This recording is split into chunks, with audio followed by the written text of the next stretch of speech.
அனைவருக்கும் இனிய வணக்கங்கள். நம்மளே நான் உங்கள் அஜய்குமார் பெரியசாமி. ஒரு கோழியிடமிருந்து நாம் கற்றுக்கொள்ள வேண்டிய மிக முக்கியமான வாழ்வியல் பாடங்கள் இருக்கு அப்படின்னு சொல்ல நீங்க நம்புவீங்களா? ஒரு கோழி கிட்ட நம்ம என்ன கத்துக்கிறது அப்படின்னு யோசிக்கிறீங்களா? தொடர்ந்து கேளுங்க, ஆச்சரியமான விஷயங்கள் நிறைய இருக்கு. ஒரு கோழி அடைகாக்க உட்காரும் முன் தேவையான முட்டைகளை இட்டு விடுகிறது. திட்டமிடுதல். ஒரு கோழி அடைகாக்க உட்கார்ந்த பின் அது தனது உடல் அசைவுகளை குறைத்துக் கொள்கிறது. ஒழுக்கம். ஒரு கோழி அடைகாக்க உட்கார்ந்த பின் தனது முட்டைகளை பாதுகாக்க தன்னுடைய உணவை குறைத்து கொண்டு தன் உடல் எடையை குறைத்துக் கொள்கிறது. தியாகம். ஒரு கோழி அவியத்தில் உட்கார்ந்த பிறகு வேறு கோழியின் முட்டை ஏதாவது இருந்தாலுமே கூட அவற்றை எந்த விதமான சுயநலமும் இல்லாமல் பாதுகாத்து அடைகாக்கிறது. அதாவது பெருந்தன்மை. ஒரு கோழி அடைகாக்க உட்கார்ந்த பின் ஏதேனும் அழுகிய முட்டைகள் இருந்தால் அவற்றை தள்ளிவிட்டு தேவையான முட்டைகளை மட்டுமே அடைகாக்க துவங்கும்.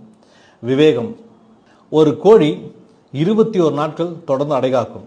ஆனால் ஒரு முட்டையில் குஞ்சு பொரிக்காவிட்டாலுமே கூட மீண்டும் அடுத்த முறை தொடர்ந்து முட்டையிட துவங்கும். விடாமுயற்சி மற்றும் தன்னம்பிக்கை. ஒரு கோழி தனது குஞ்சுகளை எப்போதுமே ஒற்றுமையாக வைத்திருக்க பாடுபடும். குடும்பத்தில் ஒற்றுமை. ஒரு கோழி எப்போதுமே தனது குஞ்சுகளின் முன்னால் செல்லும். தலைமைத்துவம். ஒரு கோழி எப்போதுமே தனது குஞ்சுகளுடன் இறை தேடி கொண்டிருந்தாலுமே கூட எப்போதும் மேலே பறக்கின்ற கழுகுகளின் மீது ஒரு கண் வைத்திருக்கும். சுய விழிப்புணர்வு. ஒரு கோழியை தாண்டி அதனோட குஞ்சுகளை அவ்வளவு எளிதில் யாரும் தொட்டுவிட முடியாது. பாதுகாப்பு.